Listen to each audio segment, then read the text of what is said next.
Salah satu yang hari ini menjadi satu bentuk pertanyaan-pertanyaan dari publik itu, salah satunya itu adalah masalah kementerian yang ada di Kabinet Merah Putih, termasuk Menko, yang jumlahnya itu luar biasa juga jumlahnya. Gimana, Jadi Pak? Prabowo itu menyatakan bahwa jangan banyak seminar-seminar, jangan banyak kemudian melakukan kunjungan yang tidak efektif.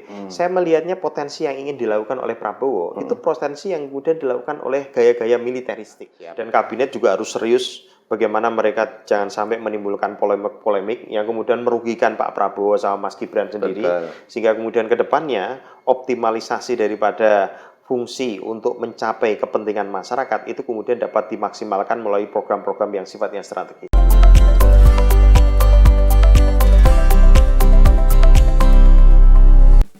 Hai Tribuners, jumpa lagi dengan saya Is Widodo, News Manager Tribun Jateng dalam acara Tribun Topik. Kali ini Tribun menghadirkan ahli tata negara, pakar hukum tata negara, yaitu Dr. Muhammad Junaidi SHIMH. Beliau adalah Wakil Rektor 3 Universitas Semarang atau USM yang juga adalah pakar hukum tata negara, levelnya sudah level nasional.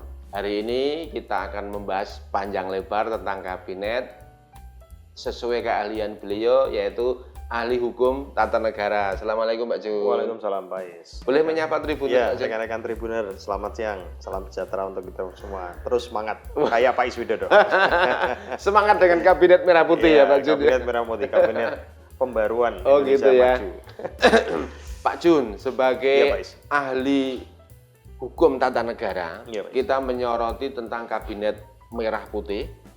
Pada tanggal 20 Oktober, Presiden Prabowo dan Wakil Presiden Gibran Rakabuming Raka dilantik atau ambil sumpah. Kemudian tanggal 21, 22 Presiden melantik Menteri, Wakil Menteri, dan tanggal 23 juga melantik staf khusus dan badan-badan utusan khusus dan lain sebagainya. Hari ini mereka semua digembleng di Akmil Magelang. Nah, kita mau mensoroti dulu dari awal dulu. Pak Jun, ini masyarakat melihat, ini masyarakat ya, Iya, melihat betul. kok sekarang Menteri Pak Prabowo banyak Menko, kok menterinya banyak. Pak Jun melihatnya seperti apa Pak Jun? Iya. Jadi terima kasih banyak Pak Is dan rekan-rekan Tribuner. Jadi pertama kali tentunya kita patut apresiasi proses demokrasi hari ini.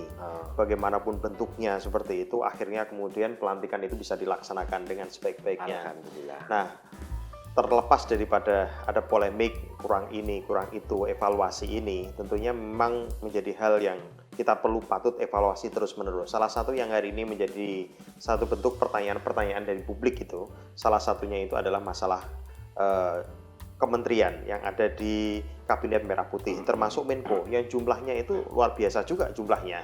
Jadi kalau kemudian dalam struktur tata negara kita, menteri itu disebut dengan istilahnya pembantu presiden. Jadi apapun yang kemudian diputuskan oleh presiden, ini menjadi salah satu wewenang untuk membentuk kementeriannya. Tapi undang-undang juga telah mengatur berapa jumlah maksimalnya demikian. Nah, persoalannya kemudian hari ini kita lihat menteri koordinator itu makin tambah. Nah, Bukan hanya makin kurang seperti itu, makin tambah. Kemudian yang kedua, kementerian juga kemudian termasuk badan-badan dan lain-lain sebagainya itu juga kemudian makin berkembang demikian. Saya melihatnya dua perspektif. Perspektif yang pertama itu adalah perspektif soal masalah yang kita hadapi hari ini Pak Is. Jadi yang dihadapi masalah hari ini terkait kebangsaan itu cukup sangat luar biasa sekali.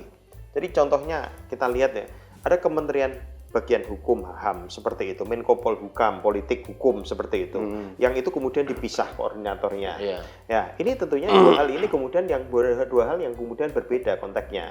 Jadi kalau kemudian contohnya menteri dalam bidang pemasyarakatan itu digabung dengan menteri bagian hukum akan bercampur nanti. Bagaimana kemudian kita melihat persoalan hukum dari hari ini adalah masalah sinkronisasi dan harmonisasi peraturan.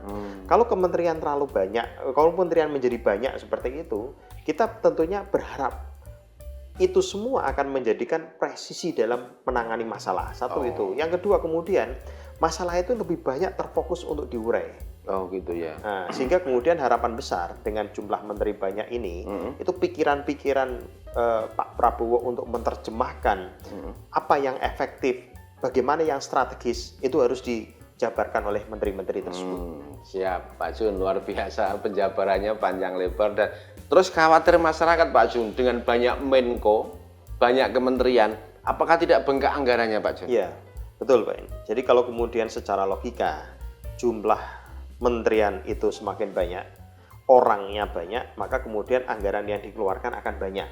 Maka pesan dari Prabowo kemarin itu cukup sangat menarik, Mas. Gimana, Jadi Pak? Prabowo itu menyatakan bahwa jangan banyak seminar-seminar, jangan banyak kemudian melakukan kunjungan yang tidak efektif. Saya melihatnya potensi yang ingin dilakukan oleh Prabowo itu potensi yang kemudian dilakukan oleh gaya-gaya militeristik. Siap. Dalam konteks gaya militeristik, itu yang penting kemudian kita melakukan aksi, gerakan, kita membuat satu kebijakan dan itu kemudian berdampak Solid seperti itu. dulu ya. Solid dulu. Maka kemudian hari ini kalau ada pertanyaan lagi, kenapa kok kemudian di Magelang? Iya, kenapa Pak? Kok Nah, dibawa ke Akmil, Pak? iya. Gemblengnya kok di situ kenapa, Kok Pak? kemudian di Jawa Tengah? Kok nggak di Bogor gitu? Nggak di Bogor. Saya kira kemudian ini bukan kemudian soal reuni Pak Prabowo terhadap Magelang. Oh, Saya bukan nggak ya? kayak gitu. Alumni Akmil gitu Alumni bukan Akmil, ya? Bukan, Pak Is. Tapi pikiran saya itu bahwa yang pertama tentunya di sana itu adalah yang terpenting itu adalah soliditas kementerian. Soliditas, teamwork. Ya, mereka harus paham tugas pokok fungsinya. Karena kelemahan dalam sistem hukum tata negara kita, Ya. calon menteri itu nggak kemudian di briefing terlebih dahulu. Briefingnya. Jadi tiba-tiba contohnya kemarin ya, tiba-tiba hari Minggu, hari Senin, tiba-tiba hari Selasa, terus kemudian mereka dipanggili semua di rumahnya Pak Prabowo seperti Iya. itu. Dan hari itu juga mereka dikasih tahu kalian akan jadi menteri. Mereka hanya di briefing satu kali di tempat kediaman Pak Di Prabowo, Hambalang itu ya? Hambalang. Iya. Setelah itu kemudian ya selesai sampai di situ. Jadi running mereka untuk mempersiapkan diri ini tidak ada. Maka kalau kemudian hari ini Pak Prabowo itu mengumpulkan di Magelang untuk menjaga soliditas, Iya. bagaimana kebijakan nanti harus ditekankan, bagaimana cara pandang kementerian ini yang orangnya tentunya multidimensional seperti itu, ini menjadi sangat penting, Pak Is. Tapi catatannya yang paling penting itu bagaimana kemudian mereka harus paham juga apa yang diinginkan oleh Presiden. Visi misinya ini, berarti programnya begini gitu ya, Iya. dijabarkan gitu ya. Jadi menteri itu menjabarkan daripada fungsi, visi, misi, tugas dan tanggung jawab dari presiden, termasuk wakil presiden. Kalau Iya. wakil presiden itu adalah membantu tugas daripada presiden apabila kemudian ditugaskan. Bila ditugaskan. Bila ditugaskan. Tidak Catatan. boleh sendiri melangkah. Tidak bisa kemudian Oh, gitu. sendiri, karena wakil itu Wakil. adalah mewakili daripada Oh, presiden. gitu. Apabila presiden itu kemudian meminta kepada yang bersangkutan untuk menjalankan tugas dan tanggung jawab. Siap, luar biasa. Pak Jun menjabarkan bagaimana Presiden Prabowo menggembleng menteri-menterinya Kabinet Merah Putih ini ke Akmil Magelang, bukan reuni, tetapi pengen membuat solid dan briefing bagaimana visi misi ini bisa dijabarkan dengan baik. Iya, baik. Pak Jun, ada lagi pertanyaan pembaca. Loh Pak atau Mas Tribun, itu kan kalau banyak menteri, kemudian banyak Menko, banyak ke bawah, otomatis di daerah-daerah itu Pemda juga bikin sama dengan pusat, bagaimana? Itu juga bengkak lagi anggarannya, gitu Iya. Pak Jun. Betul Pak Is. Jadi kalau saya melihat memang pertanyaan Pak Is ini sangat presisi atau sangat linear. Pantas kalau wartawan senior seperti itu. Jadi saya melihatnya gini Pak Is. Kementerian banyak, maka kemudian apa yang harus dilakukan? Apakah kemudian mereka berbasis anggaran yang banyak menyerap nanti, atau kemudian mereka harus mengeluarkan kebijakan yang strategis? Sebenarnya pola yang kemudian dibangun oleh kita dalam struktur tata negara kita, itu membagi kekuasaan pemerintahan itu ada pemerintahan pusat, ada pemerintahan di daerah. Nah, Pemda. sebenarnya pemerintahan di daerah itu lebih banyak bukan hanya mereka kemudian punya otoritas wewenang kekuasaan mandiri tanpa kendali pemerintah pusat.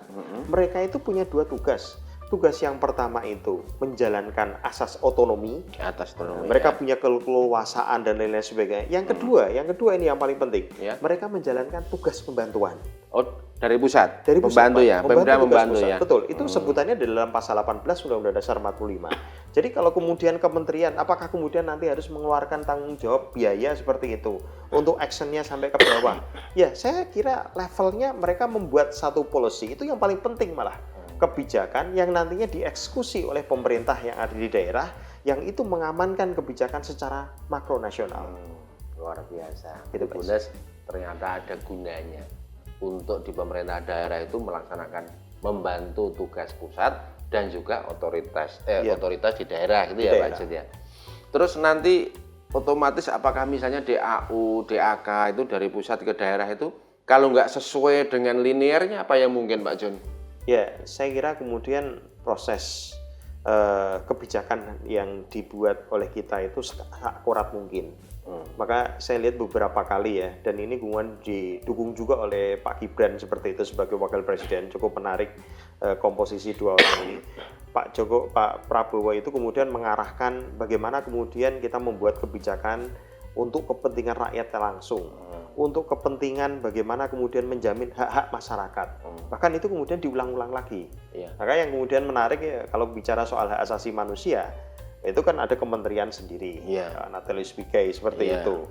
Kemudian kalau kemudian ada lembaga lagi, ya kemudian saya pikir kalau kemudian melihat dari dana alokasi alokasi khusus itu, pemerintah kemudian bisa menyisipkan itu semua dalam rangka untuk memastikan semua target capaian itu kemudian bisa tercapai dengan maksimal, Mas.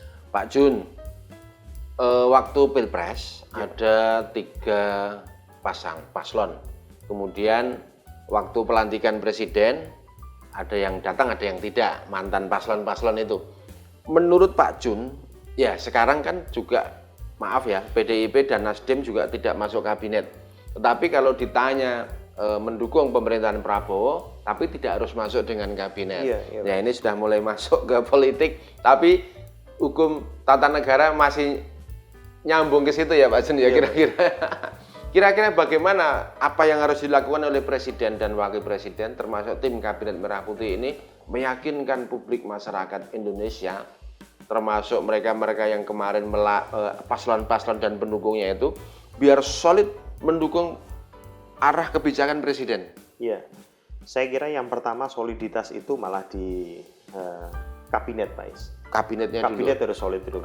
Gitu ya. Maka kemudian kalau kabinet itu solid, ya masyarakat juga akan ikut mendukung. Tapi sisi lain juga masyarakat juga harus ngasih kesempatan. Ya. Jadi kalau kemudian ini kan baru 100 ya. hari ini harus kemudian masyarakat harus kemudian didukung, disupport.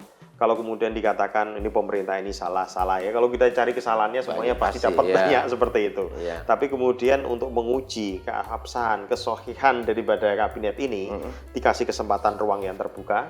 Dan kabinet juga harus serius bagaimana mereka jangan sampai menimbulkan polemik yang kemudian merugikan Pak Prabowo sama Mas Gibran sendiri. Betul. Sehingga kemudian ke depannya optimalisasi daripada fungsi untuk mencapai kepentingan masyarakat itu kemudian dapat dimaksimalkan melalui program-program yang sifatnya strategis. Siap. Di awal ada menteri yang mungkin salah kalimat atau salah statement, kemudian publik menyoroti hal itu dan media juga memuatnya. Bagaimana tugas Mensesnek atau Menteri Kabinet biar hal itu tidak terulang, Pak? Ya, jadi memang kalau di awal tadi saya sampaikan, Pak Is, kementerian atau kemudian menteri-menteri ini, dia kan kemudian belum pernah tiba-tiba dipanggil jadi menteri selesai jadi trainingnya itu belum ada. Oh gitu ya. Gitu. Nah tiba-tiba jadi menteri barangkali gitu mungkin kan ada hal-hal yang slack atau nggak sesuai gitu Pak. Jadi saya melihat memang pola koordinasi ini harus dilakukan oleh sekretaris kabinet dan kemudian kalau kemudian berkembang untuk membuat satu bentuk tata kelola ini yang kemudian harus dilakukan dan menteri-menteri pun harus hati-hati Pak Is. Karena salah kata saja ya hari-hari ini kan kemudian masyarakat kan sensitif langsung disorot harus disorot. Tapi kemudian ya kalau kemudian terjadi kesalahan tinggal menyampaikan bahwa ini kesalahan, saya pikir ya tidak usah kemudian dipanjang lebar karena potensinya yang kemudian kita lihat ya yang tadi disampaikan ya bisa mungkin saja kesalahan itu sebagai bentuk daripada respon yang kemudian belum siap ketika kemudian menjabat atau kemudian ada fenomena yang nggak bisa ditangkap seperti itu, pemahaman yang belum lengkap dan lain-lain sebagainya Pak. Tribuners, Pak Jun akan memberikan saran kepada kabinet yang baru dan closing statement untuk masyarakat biar kabinet Merah Putih ini benar-benar solid mencapai tujuan visi misi mewujudkan apa yang disampaikan yang diinginkan oleh Presiden Prabowo dan Wapres Gibran Raka Buming Raka. Monggo Pak Jun. Ya, terima kasih Pak Is. Rekan-rekan Tribuner yang saya hormati, hari ini tentunya kita patut apresiasi proses demokrasi kita. Terlepas kemudian ada beda pendapat seperti itu, tapi tentunya bagian yang terpenting dari kita adalah menjaga demokrasi kita tetap berjalan. Negara kita itu sedang dihadapkan pada tantangan yang luar biasa sekali. Prabowo sama Gibran hari ini telah dilantik dan kemudian struktur kabinetnya sudah lengkap gitu semua sesuai dengan apa yang menjadi prioritas visi misi daripada Pak Prabowo.